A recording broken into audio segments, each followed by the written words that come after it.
Hello everyone! Dahil wala kaming gagawin ngayong araw, napagpasyahan namin mag-asawa na ipasya lang aming mga anak. Dito nga pala kami pumunta sa may dulo ng De La Paz, sa may baybayin ng Laguna de Bay. Dahil meron dito isang tourist attraction na lagi ko nakikita sa Facebook. Kaya sa isip-isip ko, ay wow, nag-isip na mapapasyalan din kita kapag wala kaming ginagawa. Kaya ito kami ngayon, this is it, pansit! At ayan, unti-unti na tayong paparating sa ating sinasabing tourist attraction. Marami din kami nakasabay dito na pumunta rin, mga gusto rin makita yung tourist attraction na sinasabi ko sa inyo. Nakikita nyo ba yung mga poste ng ilaw? Di ba ang haba? Diyan tayo pupunta ngayon. Maglalakad nga pala tayo papunta doon. Grabe yung nilalakaran namin lupa, oh. Puting-puti. Baka white beach yarn. Feeling ko nasa Boracay ako, wala ako sa Laguna de Bay. At ito na nga, nakarating na tayo sa may Baywalk. Kaso hindi pa siya open sa public. Kasi hindi pa siya tapos. Ito nga pala yung ating Laguna de Bay. Sobrang lawak ng katubigan, oh. Di mo na makita yung nasa kabilang ibayo. Ang ganda ng Baywalk natin, oh. Kaso hindi pa siya tapos. Babalik na lang tayo ulit kapag tapos na siya. Kaya ayan, tamang video na lang tayo sa gilid-gilid. Kaya ayan, mga anak, magpakit muna kayo sa ating camera. O, di ba? Ang daming mga tao. Tapos, lumipat kami na ibang pwesto. Dito naman kami sa kabilang side. Yung nakikita nyo kulay green na nasa tubig, ayan ay mga tanim na kangkong. Dito na muna kami nag-standby ng mga bata.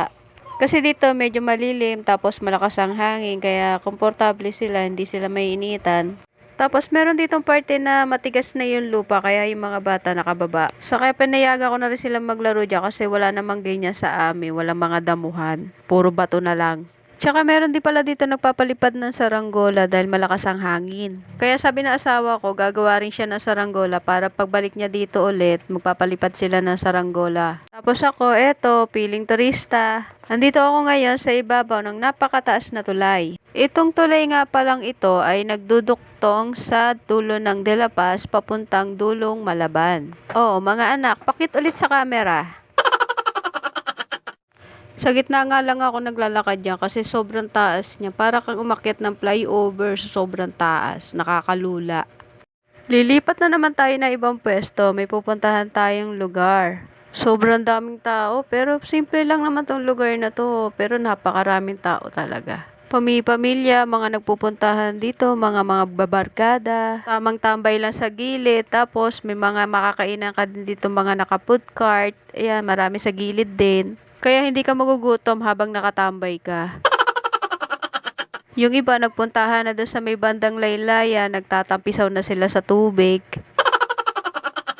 Papunta naman tayo ngayon sa ating huling destinasyon. Kaya let's go, largo! Marami pa rin tayo nakakasalubong na papunta sa lugar na pinuntahan natin kanina. Yung iba pauwi na, naglalakad pag walang masakyan. Pero yung iba, papunta yon sa pupuntahan nating lugar. Pupunta nga pala tayo ngayon sa may organic farm. At ayan, malapit na tayo. Hanap muna tayo ng mapaparkingan natin kasi mahirap magparking sa loob. Dito na lang tayo sa gilid. Pagpasok mo dito sa loob, napakarami pa rin tao. Meron nga pala dito mga playground para sa mga bata. Tapos sa mga matatanda, upo na lang sa gedli. At tamang po trip lang dahil maraming pagkain sa gilid. At tamang bantay lang sa mga Junakis na naglalaro sa playground. Yun lang, salamat po sa inyong panonood.